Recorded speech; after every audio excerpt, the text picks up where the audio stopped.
Directo MX con Roberto Díaz Guerrero, un programa de comunicación abierta con información que todos podemos entender y donde tu opinión es la noticia. Comenzamos.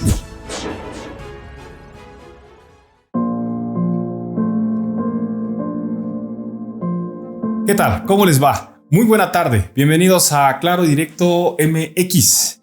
Este es el sexto programa de la serie de programas especiales. La segunda semana, la última de este diciembre de 2022.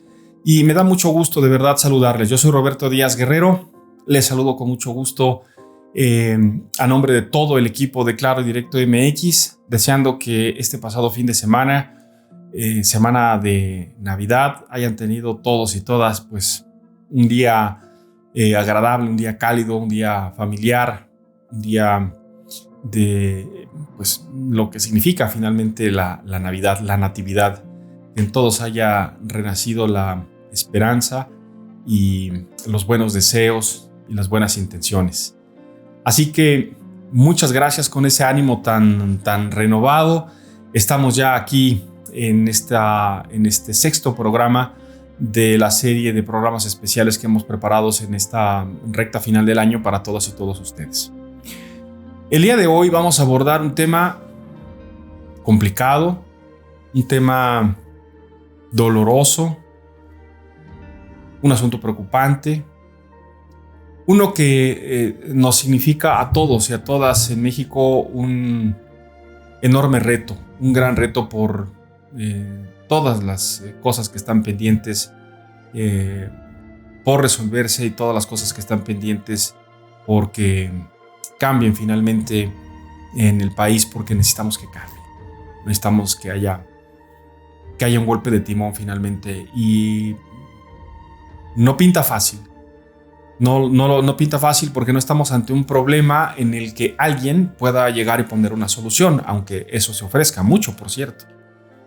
Y estoy hablando del fenómeno de la seguridad pública o de la inseguridad, como también se ha planteado, ¿no? Que estamos inmersos en este país, en una vorágine de violencia, de inseguridad, que tiene explicaciones, que tiene puntos de partida, que tiene origen y que tiene, por tratarse de un fenómeno, pues muchos impactos y tiene muchas cosas y muchos aspectos que analizar y que revisar. No es desafortunadamente y por desgracia un asunto que pueda revisarse o pueda tener una atención aislada. Ya les digo, como si se tratara de un problema que se puede resolver relativamente rápido. No es así. Hoy vamos a tratar ese tema. Hoy, y probablemente si no alcanzamos a agotar el tema hoy, lo haremos desde la óptica también de un segundo programa. Ya lo analizaremos más tarde. Todo depende cómo nos vaya en este primer programa, ¿no? Sobre este tema. No pretendo, se los adelanto, ni hacer un recuento de los casos más delicados y emblemáticos en materia de violencia que hemos tenido este año, porque no acabamos. Tendríamos que hacer pues muchos programas para ir narrando solamente y recuperando lo que pasó. Vamos a hablar de manera general. Hablaré esta tarde de manera general de zonas, de acontecimientos en lo general que sí han dejado una huella, que sí han marcado nuestra agenda y nuestra vida nacional, pero también pues ir tratando de entender en dónde estamos parados y lo que todos nos preguntamos es qué va a pasar. ¿Qué va a pasar más adelante? ¿Qué va a pasar en los próximos años? ¿Qué va a pasar con nuestro querido país? ¿Qué va a pasar con tantas regiones hermosas en tantos estados que están hoy pues tomados, están copados, están completamente dominados por esta vorágine de violencia y de inseguridad que nos ha robado la paz, que nos ha robado la tranquilidad y que preocupantemente pues no nos muestra alternativas, insisto, de que las cosas vayan a cambiar en el corto y el mediano plazo. Vamos a hablar también, por supuesto, y analizar lo que el gobierno ha dado como respuesta, lo que este gobierno ha dado como respuesta y que es la apuesta por la acción y la actuación de las Fuerzas Armadas, de los militares, el desmantelamiento de las fuerzas federales policíacas para darle paso a una fuerza militar que va a cubrir hasta el año 2028, al menos legalmente establecido ya, autorizado ya, pero que fácilmente, por cómo van las cosas, puede establecer un antecedente, puede sentar un precedente de que sea para mucho tiempo más, para mucho tiempo más, que las Fuerzas Armadas estén en esas funciones de seguridad pública. Bueno, así que de esto irá el programa de hoy en este arranque de semana, de cara a concluir, por supuesto, este 2022, pero en la necesidad de abordar, insisto, un tema sumamente importante, porque si no tenemos seguridad, si no tenemos condiciones de paz, si no podemos circular tranquilamente por la calle de nuestra colonia, de nuestra ciudad, para ir a trabajar, para ir a abrir el negocio, para ir a atender a los clientes, para ir a atender a los pacientes, si no tenemos condiciones mínimas de seguridad para abrir e emprender un negocio, un local comercial, si no tenemos condiciones de seguridad para ir a divertirnos o ir a misa o ir a donde necesitemos ir en nuestra propia comunidad, entonces no tenemos nada. No tenemos, veámoslo, aunque suene crudo, no tenemos país, no tenemos pueblo, no tenemos ciudad, ya no nos pertenece, porque entonces estamos obligados a pagar una renta, ¿no es cierto? Además de los impuestos al gobierno, estamos además obligados a pagar ahora una renta a quien dice ser el jefe o dueño de la plaza, a quien se dice con derecho y autoridad solo porque tiene capacidad de fuego y porque el Estado y el gobierno les ha cedido esa posición y esa facultad que es solamente del gobierno, que es la de establecer quién es el responsable de mantener el orden en un pueblo o en una ciudad. Y eso lamentablemente ha pasado mucho en el país, que hemos perdido hasta eso, hasta esa posibilidad de transitar de un estado a otro, porque en medio hay un grupo de salteadores en un estado y un grupo de secuestradores en otro. Y porque si se lleva placas de otro estado y en ese estado hay un cártel contrario, automáticamente uno se convierta en sospechoso. O como en muchas comunidades en donde ahora mismo nos están escuchando y la gente sabe de qué estoy hablando, pero evidentemente no vamos a particularizar para no herir susceptibilidades de nadie, ni de quienes viven ahí, ni de quienes a esto que es ilegal se dedican, lo aclaramos. Pues para poder hoy llegar a una comunidad, a veces hay que pasar 2, 3, 4, 5 retenes de las que se llaman o se autodenominan policías comunitarias o policías de autogobierno, pero en realidad son gente, comandos que trabajan para el grupo que domina la plaza y se dedican a hacer labores de vigilancia y de inteligencia para que un coche que cruza pues sea una familia, que no lleve armas, que no lleve, en fin, para evitar que se les metan, digamos, como ellos dicen en el argot, a sus plazas, a sus pueblos, ¿no? No es exagerado decir que esto está pasando por todo el país, en algunas zonas más.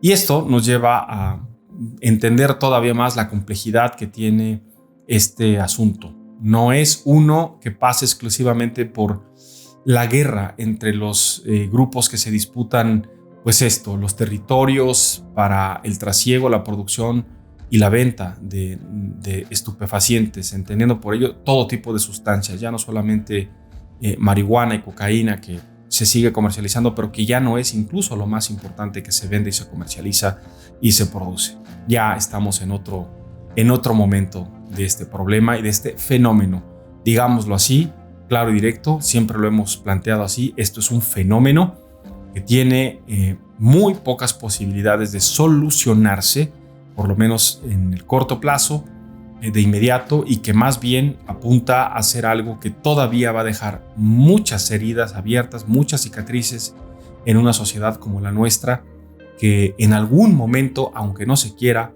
se van a tener que tomar medidas muy dolorosas, como ya se han tomado en otros países, en donde ha sido necesario incluso ceder espacios, ceder derechos, ceder libertades para que el gobierno decidido, cuando se decida, claro, pues vaya sobre estas organizaciones y sus dirigentes y sus integrantes a los cuales hoy se les ha dado una especie de permiso para actuar, porque también son seres humanos, se ha dicho, porque también sufren, se ha dicho, porque también son pueblo, se ha dicho desde el gobierno, y por eso la política es de abrazos y no balazos, se ha dicho también. Pero bueno, de esto vamos a hablar el día de hoy, así que nos espera un programa intenso, fuerte, yo lo sé, pero es necesario hablar de ello. Pausa, la primera de esta tarde, no se vayan de regreso, entramos de lleno al tema. Hacemos una pausa y regresamos a Claro y Directo en Vivo con Roberto Díaz Guerrero.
Esto es Claro y Directo en Vivo con Roberto Díaz Guerrero. Suscríbete a nuestro canal en YouTube. Ubícanos como Claro y Directo MX. Continuamos.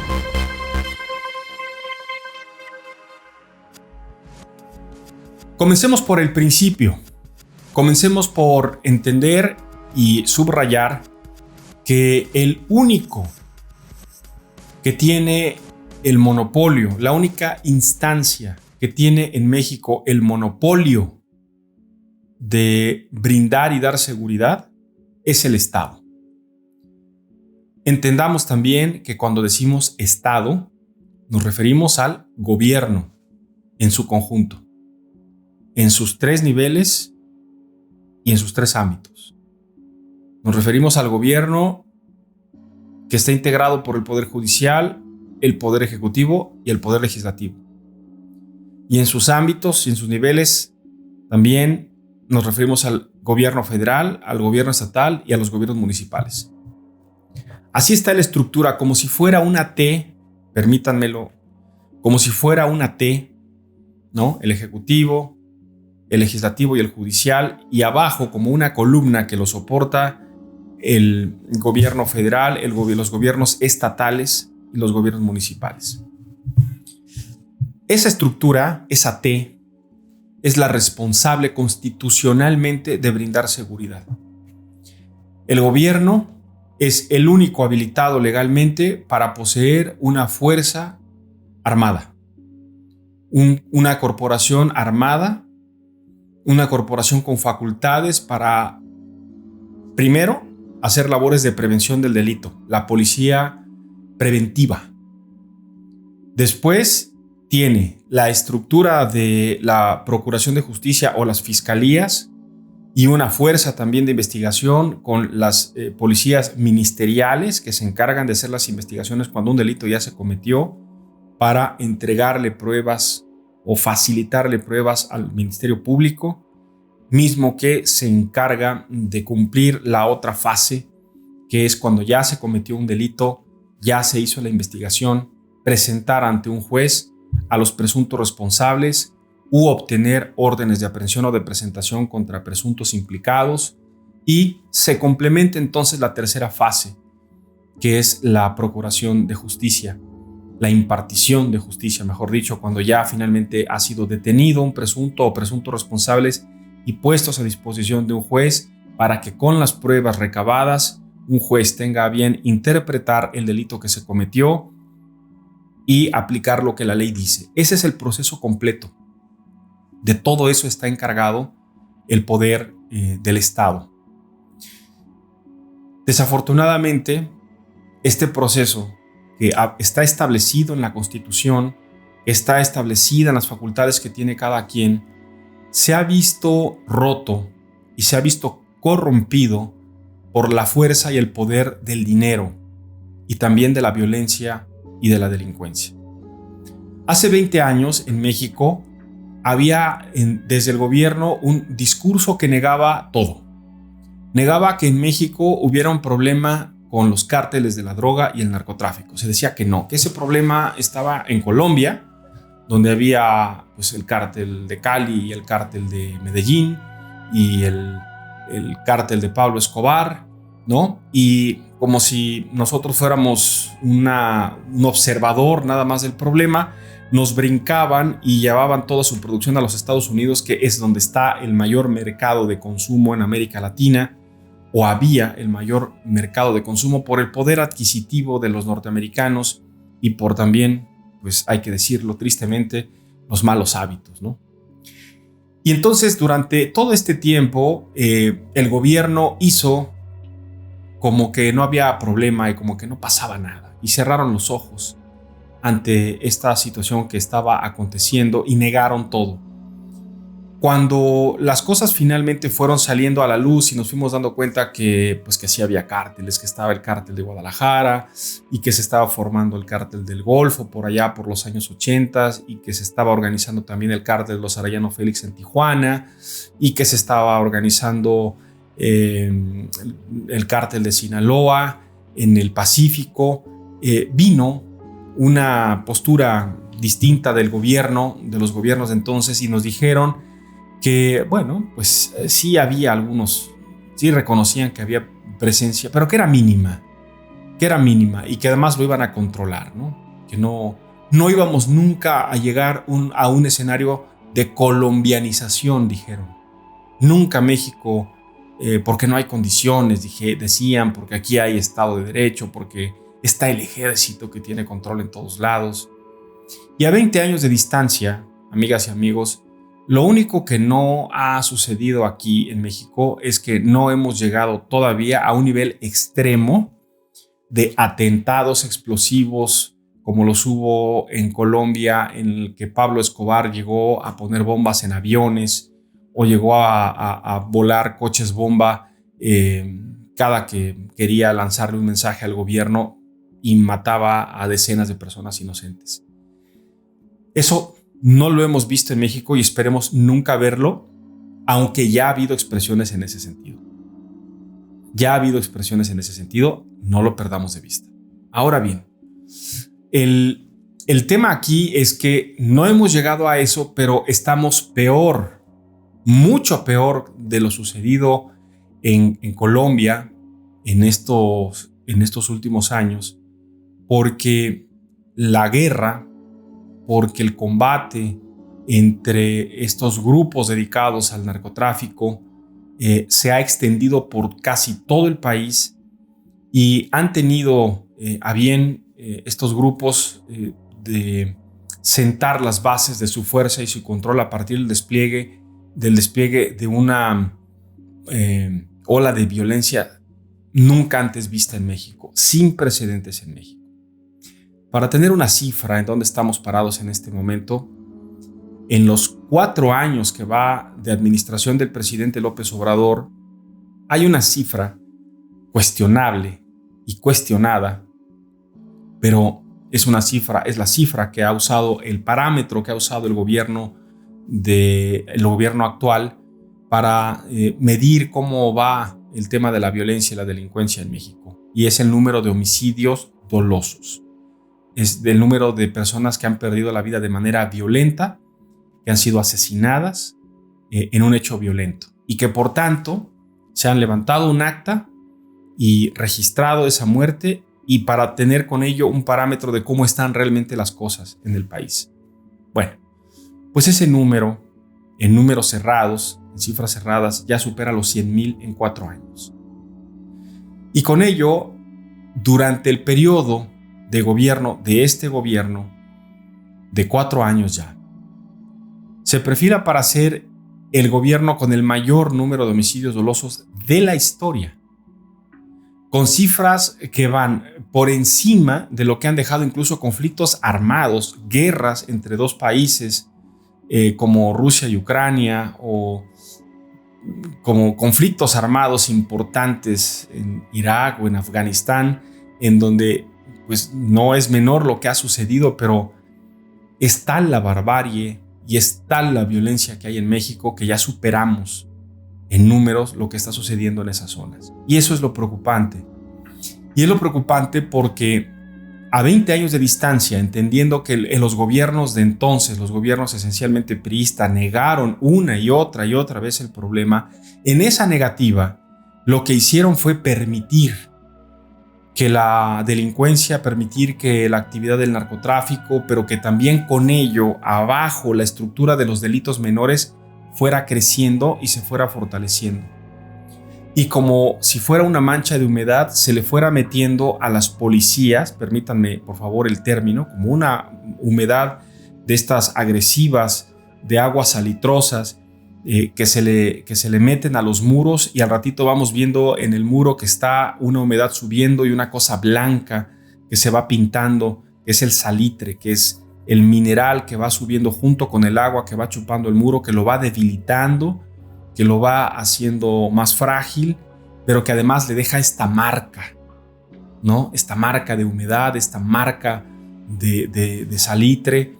Y esto es lo que le ha pasado a todas las instituciones, casi a todas las instituciones policíacas en México. Toda la estructura de prevención del delito en México está así, como un muro lleno de humedad. Y esa humedad es el poder económico de los grupos delictivos y el poder violento también para imponer en México, aunque se niegue, una política como operó en Colombia, de plata o plomo. Un punto de no retorno para las corporaciones policíacas y quienes las administran y las dirigen, en el que el grupo delincuencial, el cártel que opera en una zona, se acerca a los elementos policíacos, a los mandos policíacos con una advertencia. O colaboran por la buena o lo hacen por la mala. O aceptan el dinero que les dan como un sueldo, como un sobresueldo, a veces mucho mayor que lo que les paga el gobierno para hacer una labor de vigilancia y trabajar para ellos, o en ello les va la vida. Y así hemos visto cómo casi todos los días tenemos noticias, historias de jefes policíacos, ex jefes policíacos, elementos policíacos acribillados, emboscados, asesinados, levantados, decapitados, porque forman parte de esta espiral que les estoy platicando a ustedes. Y por ahí comienza nuestra desgracia. Y digo nuestra desgracia porque esto nos afecta a todos, porque no tenemos a dónde ir, a quién nos acercamos. Cuando hay un delito, ¿a quién le llamamos? ¿A la policía? ¿A cuál policía? ¿A esa que está acopada por la delincuencia? Cuando se acaba de cometer un secuestro o un asalto violento, ¿le vamos a hablar a la policía para presentarles una denuncia y decirles que un grupo de personas con tales características, con tal coche, con tales placas, que son los mismos que les pagan a ellos, nos acaban de asaltar? ¿Ya ven ustedes cómo si es una desgracia? Ese es parte del problema en el que estamos metidos hoy en México. Vamos a una segunda pausa. No se vayan. Estamos en Claro y Directo MX. Estamos hablando y analizando, revisando de dónde viene, cómo está, qué elementos componen este gravísimo tema del fenómeno de la inseguridad y la violencia en México. Pausa pues. Vuelvo con más. Vamos a una breve pausa y regresamos con más de Claro y Directo en vivo con Roberto Díaz Guerrero.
Esto es Claro y Directo en vivo con Roberto Díaz Guerrero. Síguenos en Facebook. Encuéntranos como Claro y Directo MX.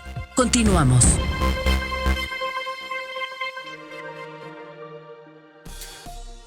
Gracias por seguir en Claro y Directo MX.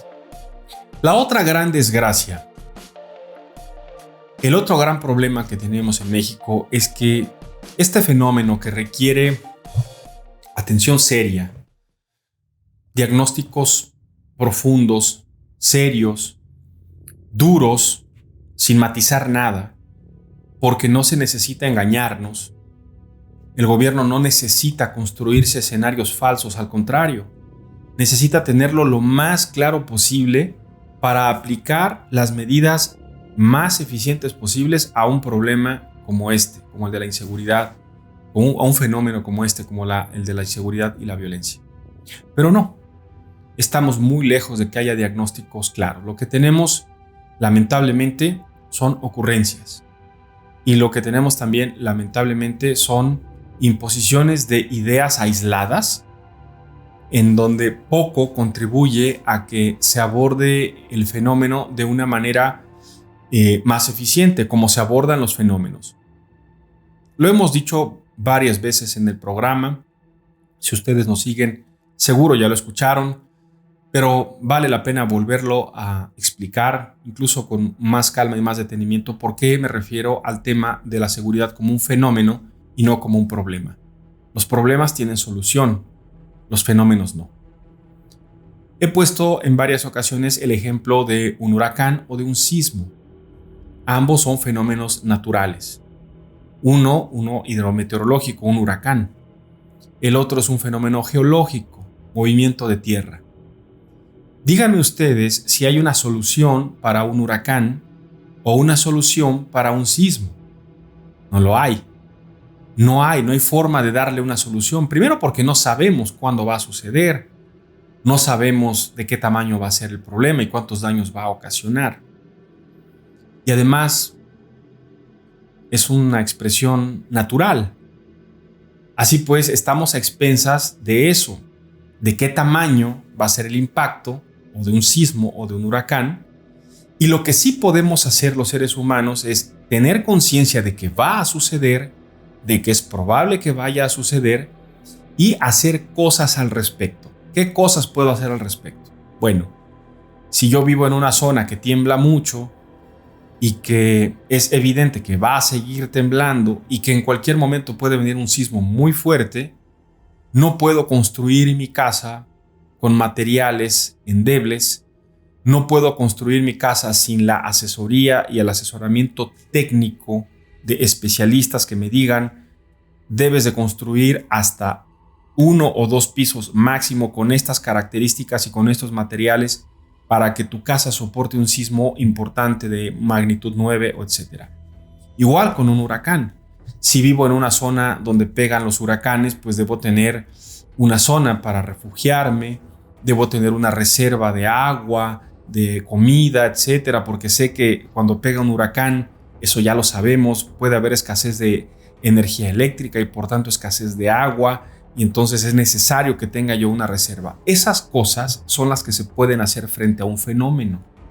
Es decir, para tenerlo expresado más claro y más directo, lo que puedo hacer es administrar los daños, administrar el efecto de los daños, prepararme para eso, pero no lo voy a poder solucionar. El fenómeno de la seguridad, amigas y amigos, tiene condiciones parecidas porque hay tantos elementos alrededor del fenómeno, tantas cosas que lo integran, que resulta difícil resolver uno y con ello pensar que todo lo demás se va a resolver o va a funcionar. No es así como funciona. Si se resuelve uno, están pendientes 20 más de resolver, y a veces cuando se va a resolver el segundo y el tercero, que pueden o no tener solución, el primero que se creía resuelto ya volvió a convertirse en un problema porque otro asunto terminó interviniendo e interactuando con ese problema y ya se convirtió aquello en otra complejidad, en otra crisis más.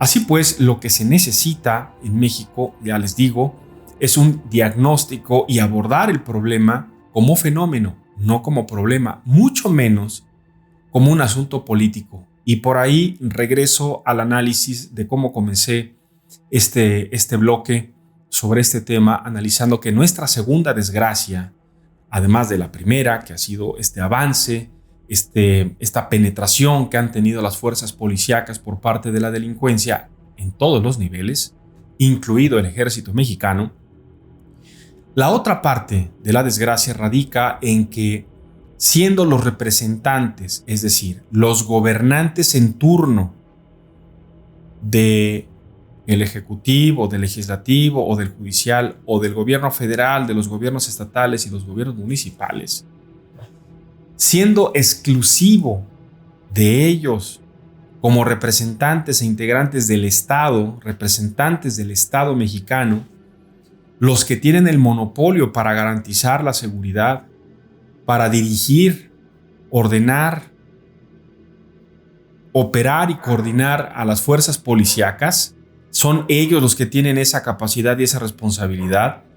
En lugar de hacerlo, terminan enfrascados, ya les digo, en la imposición de ocurrencias o en la imposición de posturas cómodas de decir, bueno, es que es un asunto que a mí no me atañe. No, es que no me toca. Si se presume que es narcotráfico, entonces le toca al gobierno federal y que venga el gobierno federal a solucionarlo. Que nos manden a la Guardia Nacional, que nos manden a la Policía Federal, que nos manden a la Marina, que manden al Ejército. Pero yo no puedo. Yo con la policía que tengo no puedo y no le voy a entrar a resolver el tema.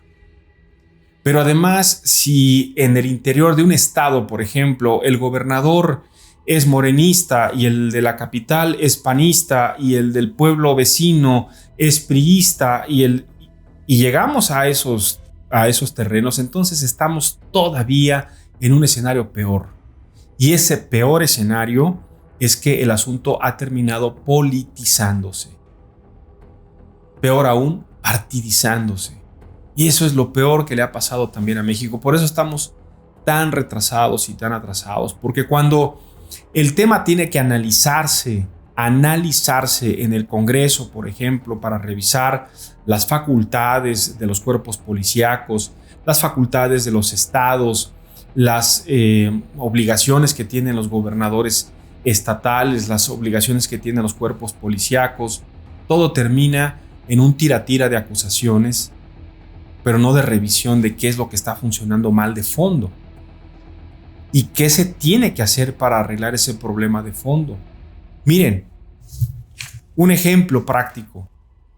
Tendría, suponemos, que haber una revisión a nivel federal para buscar que en los estados hubiera una unificación al menos de dos cosas: de sueldos y prestaciones y de protocolos de actuación de las policías estatales, junto con sus códigos de honor y vigilancia de cómo tendría que operar.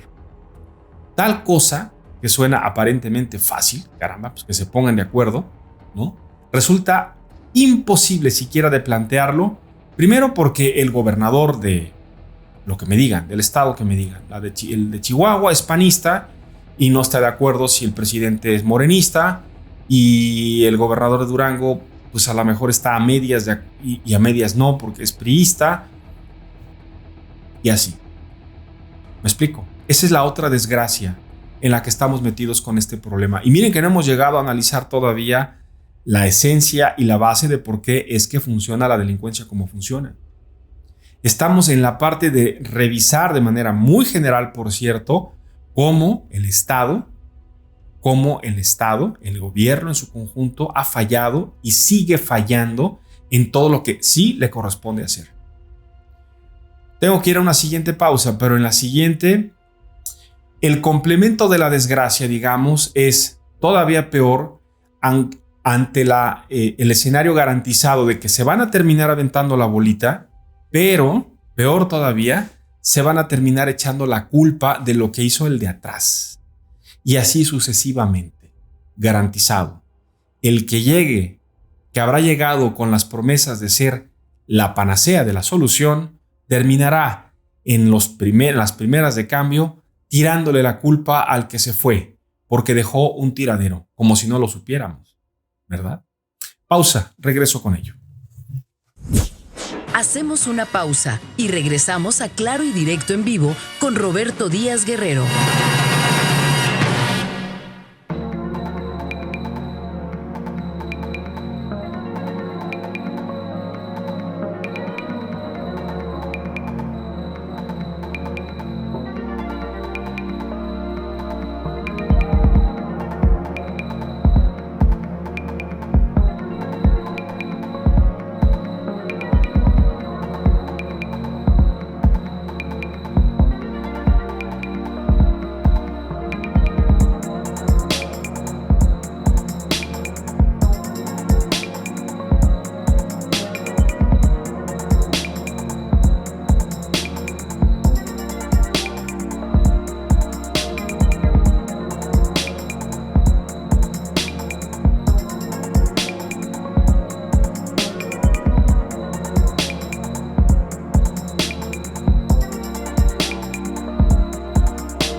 Esto es Claro y Directo en Vivo con Roberto Díaz Guerrero. Visita www.claroydirectomx.com y mantente informado todo el tiempo. Regresamos.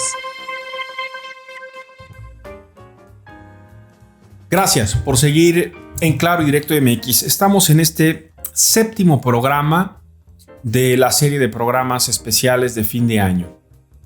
Es la segunda semana y la última de este 2022, la segunda de esta serie de programas y la última de este 2022. Así que les agradezco de verdad mucho que nos acompañen en este programa. Ya les digo, analizando los temas de una manera general, sin duda. No estamos siguiendo las particularidades, pero que espero nos ayude a entender por qué estamos como estamos, metidos en este laberinto de problemas, en este laberinto de conflicto que significa la inseguridad y la violencia en México. Les decía pues antes de ir a la pausa que otra práctica muy común, además de la politización y de la imposición de ocurrencias y no de diagnósticos serios, de la politización y partidización del fenómeno de la inseguridad. El otro gran problema es el no asumir la responsabilidad. Casi todos los gobernantes cuando están en campaña, los fiscales cuando quieren y se promueven ante el Congreso o ante el gobernador en turno para acceder a la Fiscalía del Estado o los jefes policíacos, casi todos presentan un montón de promesas y de soluciones que parecen verdaderamente increíbles, ¿no? Y lo son, lo debieran ser. Es decir, La palabra increíble lo que quiere decir esencialmente es que no puede ser creído. Así que esas propuestas que nos hacen a veces algunos candidatos en campaña, pues son eso, increíbles, ¿no? No las tendríamos por qué creer. Yo voy a solucionar la inseguridad. Vamos a resolver el problema de la inseguridad y vamos a hacer esto y esto y esto y esto y esto y esto. Palabras huecas, pero no diagnósticos serios. Palabras huecas porque a veces muchos de ellos ni siquiera se han asomado a entender mínimamente el fenómeno. Creen que se trata de un problema administrativo, de sentarse a hablar con los policías, amenazarlos o subirles el sueldo. No, no ese es el problema. Es parte del problema, pero el fenómeno es mucho más complejo. Es entender que las policías están invadidas por el ambiente de corrupción, porque están penetradas, amenazadas por la delincuencia organizada, porque no tienen la capacidad de fuerza, porque se necesita un complemento de capacidad de fuerza y de fuego para hacerle frente a esos grupos que van al todo por el nada. El narcotráfico no se tienta a la mano ni el corazón para jalar del gatillo. No se tienta ni se espera para ver si va a violar los derechos humanos o va a dejar a un policía que tiene 3 niños huérfanos. No, el narcotráfico ve un rival enfrente, uno que le quiere quitar o su libertad o su capacidad de maniobra y su negocio, porque ante cualquier cosa, los narcotraficantes, los que se dedican a esta actividad, ven esto como una empresa, como un negocio de muchos miles de millones de pesos y de dólares. Es un negocio jugoso que para muchos vale toda la pena jugarse la vida. Lo que dicen ellos, a donde tope y lo que sea necesario. Aunque la vida vaya en ello y aunque eso sea fugaz, muchos de ellos aseguran, dicen, el futuro de su familia para sacarlos de la pobreza en la que están y vivir en mejores condiciones. Así pues, ya les digo, estamos expuestos también a estas ocurrencias, a esta imposición de ideas en las que alguien dice lo correcto es hacer esto. Pero además, aunque la propuesta fuera buena, el problema es que la coordinación no es compatible con las ocurrencias. Me explico. Y creo que esto me lo dirán ustedes que me escuchan, puede explicar mejor el gravísimo problema de falta de coordinación que tenemos en este país. Vamos a hablar no del país, vamos a hablar de 2 municipios. Hablemos de 2 municipios vecinos. Hablemos, por ejemplo, del municipio que es la capital y el municipio conurbado. Y entonces el delincuente sabe, por ejemplo, porque el delincuente está en lo suyo, sabe que en el municipio conurbado a la policía municipal le pagan la mitad de lo que le pagan al policía en la capital. Pero el banco importante está en la capital, entonces le pegan un golpe al banco en la capital y la ruta de salida, de escape de los delincuentes es hacia el municipio conurbado. Y entonces, como si hubiera una especie de barrera física, cuando la policía del municipio de la capital está en la persecución y los lleva unos metros adelante, pero sabe que en la siguiente calle, en el siguiente semáforo, pasa a ser jurisdicción del siguiente municipio, ya no pueden actuar con la misma celeridad, no pueden actuar con la misma capacidad. Y entonces necesitarían estar coordinados con la policía del municipio conurbado y contar con el apoyo y el refuerzo de la policía del estado para lograr la captura de los delincuentes.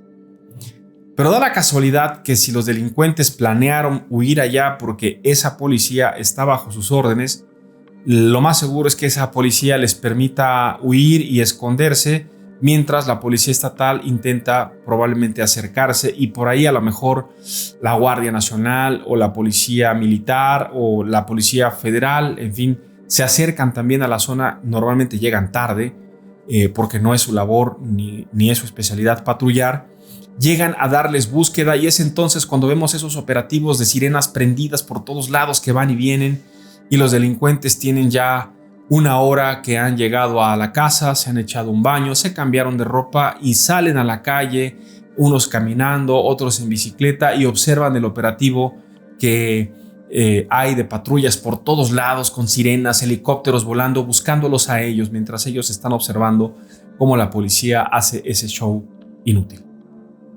Es en buena parte la crónica de lo que pasa mucho, y estoy hablando de un delito común, el robo. Imagínense la gravedad del tema cuando esto va y escala pues, a delitos de más alto impacto como secuestro, por ejemplo, ¿no? Entonces, la idea probablemente que tuvo el alcalde o el gobierno de la capital de dar un mejor sueldo, mejores patrullas, mejor armamento a la policía de la capital, pero no está eso equiparado con el municipio vecino que es conurbado. La delincuencia encuentra en eso una gran oportunidad para hacer de las suyas y decir, bueno, la policía de la capital nos va a costar más trabajo, pero estos no. Y vivamos aquí, trabajemos aquí, operemos aquí, porque aquí la policía nos cuida. Esencialmente, esto es lo que pasa, y con ello quiero explicar el otro gran problema de las ocurrencias, de cómo la falta de coordinación debido a la politización y partidización de un sistema que está mal por arriba, por abajo y por en medio, en todo el sistema, en toda la responsabilidad del Estado, complica todavía más que podamos acercarnos a una solución más o menos buena, un trabajo de contención y de administración del problema más o menos efectivo.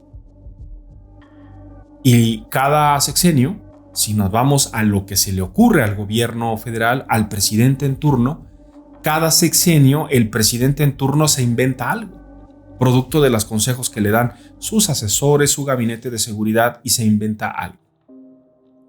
Y con eso voy a dar paso a el cierre del programa, de este primer programa, y la apertura, claro, el preámbulo de un segundo programa que haremos en seguimiento a este tema de en qué estamos en este sexenio. ¿Qué fue lo que se le ocurrió al presidente López Obrador? ¿Por qué apostó el presidente López Obrador para atender un problema que heredó, pero que le corresponde atender? Probablemente no resolver, pero sí atender. Y lo que se ha atendido hasta el momento no ha sido precisamente con los mejores resultados. Pausa, regreso con ello. Vamos a una breve pausa y regresamos con más de Claro y Directo en Vivo con Roberto Díaz Guerrero.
Estás escuchando y viendo Claro y Directo MX con Roberto Díaz Guerrero. Regresamos. A Felipe Calderón se le ocurrió abrir una guerra en contra del narcotráfico. El argumento no estaba mal, ni el diagnóstico, en esencia. Lo que dijo en su momento Felipe Calderón es que si el Estado no actuaba, el narcotráfico nos iba a robar el país, se iba a robar las instituciones y se iba a adueñar del gobierno. Y no estaba mal el diagnóstico de Calderón. Lo que estuvo mal en el gobierno de Felipe Calderón, hoy a la distancia y ante los hechos, fue que al frente de su estrategia de atención al fenómeno, puso a un potencial delincuente. A uno que terminó utilizando como estrategia de combate a la delincuencia, asociarse con un grupo de la delincuencia para protegerlos, para fortalecerlos y con ello buscar, con el apoyo del gobierno y de los efectivos del cártel de Sinaloa, debilitar al resto, a sus contrincantes. Una especie de otorgarle el monopolio, una especie de concesión a un grupo, fortalecerlo para entenderse solamente con un grupo y no con varios. Esa fue la apuesta. Y hoy está sujeto a proceso legal Genaro García Luna, que fue la mano derecha de Felipe Calderón en este proceso. Uno, que por la forma en la que se atendió, abrió un frente de confrontación que para los mexicanos resultó pues un impacto, un shock, un momento de antes y después. Uno que nos hizo ver con la crudeza de que esto significa el uso de la fuerza, de las armas largas, de las ejecuciones, de las matanzas, cada vez más abiertas y cada vez más declaradas. Terminó el gobierno de Felipe Calderón bañado en sangre y llegó el gobierno de Enrique Peña Nieto hablando poco del tema. Por estrategia, Peña Nieto no quería relacionarse con el tema de la seguridad y la violencia. Puso al frente a un personaje también muy controversial, su secretario de Gobernación, Miguel Ángel Osorio Chong, al frente de toda la estrategia de seguridad y hizo todo, cambió todo en la estructura Enrique Peña Nieto del gobierno para darle esa responsabilidad y esa función a la Supersecretaría de Gobernación de Miguel Ángel Osorio Chong. Y desde ahí Osorio Chong estableció un número y una lista de objetivos clave que eran líderes de grupos delictivos y terratenientes de segundo y tercer nivel a los que había que capturar, y con ello presumió en otro diagnóstico equivocado el secretario de Gobernación que se acababa el problema. Y lo que sucedió en esencia con Calderón y con Peña Nieto, con esa estrategia, fue desatar una especie de fenómeno de la hiedra, ¿no? De la hiedra venenosa o de enredadera, en la que se corta una rama, pero salen dos. Se cortan esas dos y salen cuatro. Así es como funciona una estructura que llama la atención. Siendo especialistas en materia de seguridad, se supone, no hicieron el diagnóstico correcto para entender que así es como funciona. Detrás o debajo de la estructura vertical de un liderazgo fuerte en el narcotráfico hay 20 terratenientes o 20 sicarios que están esperando la caída del líder para hacerse del control a partir del uso de la fuerza, del control de toda la estructura.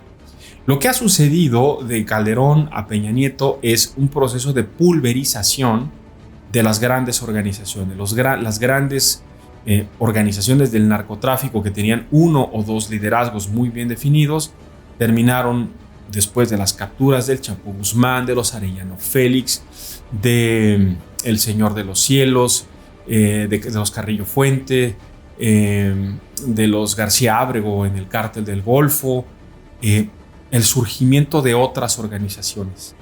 De una organización se dieron 4. De la ruptura del Cártel de los Beltrán Leiva en Guerrero surgieron los Guerreros Unidos, los Ardillos, los Rojos, los Tlacuas, ¿no? Una larga lista en Guerrero Son más de 13 organizaciones los que se disputan el control de distintas zonas de esa entidad con resultados nefastos. Otra vez, el diagnóstico incorrecto, la ocurrencia, la imposición de una idea terminó teniendo consecuencias fatales para el país.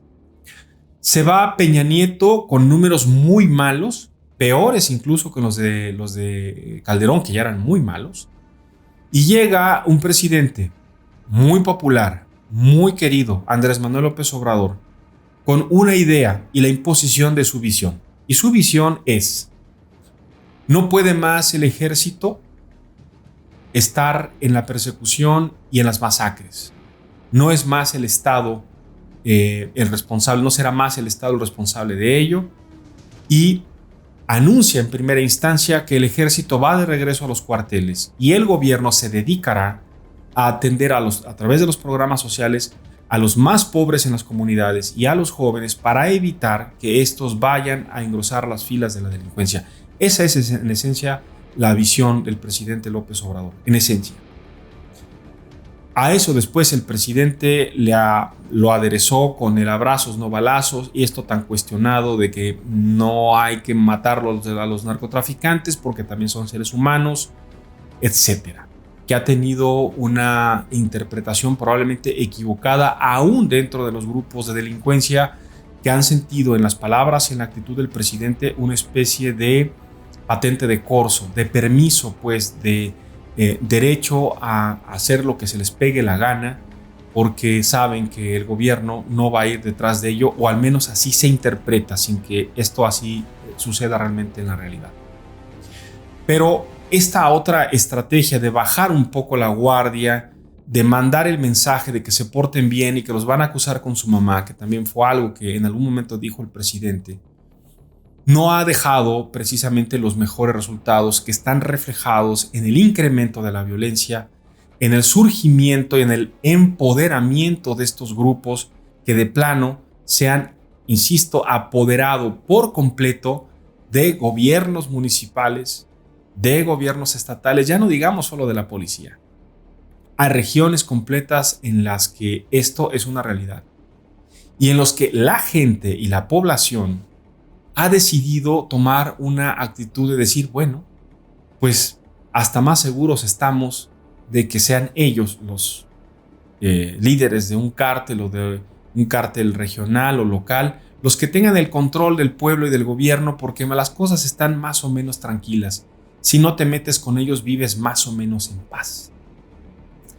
Y sí, se cumple efectivamente esto que dijo en algún momento Felipe Calderón, que era parte de su diagnóstico correcto, que era en algún momento el narcotráfico y la delincuencia se va a apropiar del Estado, se va a apropiar de los gobiernos, de los pueblos, de los partidos, de las empresas. Recientemente Porfirio Muñoz Ledo, distanciado con el presidente López Obrador, le mandó un mensaje al presidente y le dijo esencialmente lo mismo. Va a llegar un momento, y guardemos estas palabras de Muñoz Ledo, va a llegar un momento en que la delincuencia, en que los narcotraficantes ya no van a necesitar negociar con el presidente en turno, porque ellos van a poner al presidente. Vaya sentencia, vaya advertencia. Bueno, con esto nos vamos el día de hoy, con esta reflexión. Hemos analizado de una manera muy general, muy general, el fenómeno, parte del fenómeno. Y hemos llegado a esta parte en la que estamos cerrando este programa revisando cuál es la propuesta del presidente López Obrador, cuál es la propuesta de la 4T. Y en el siguiente programa vamos a revisar con más detalle pues esta propuesta, esta iniciativa que conocemos popularmente como la militarización de la seguridad. ¿Es realmente un proceso de militarización? ¿Qué tan buena es la apuesta de entregarle al ejército no solamente la tarea de seguridad, sino hoy todo? Administración de aeropuertos, de puertos, de aduanas, de trenes, de todo. ¿Estamos entregando a una fuerza armada el poder total y absoluto? ¿O está el presidente López Obrador en condiciones de, antes de irse, desactivar eso que ha activado? ¿Tiene realmente esa intención? ¿O qué intenciones realmente tiene este tema? Vaya asunto, ¿no? Lo vamos a analizar en un programa más adelante. Mañana abordaremos este tema aquí, en Claro Directo MX. Gracias, pues. Tengan muy buena tarde, muy buen provecho. Hasta mañana. Aquí termina Claro y Directo MX, el programa de comunicación abierta con información que todos podemos entender. Nos vemos y escuchamos en la próxima de Claro y Directo MX, en radio, televisión y redes sociales.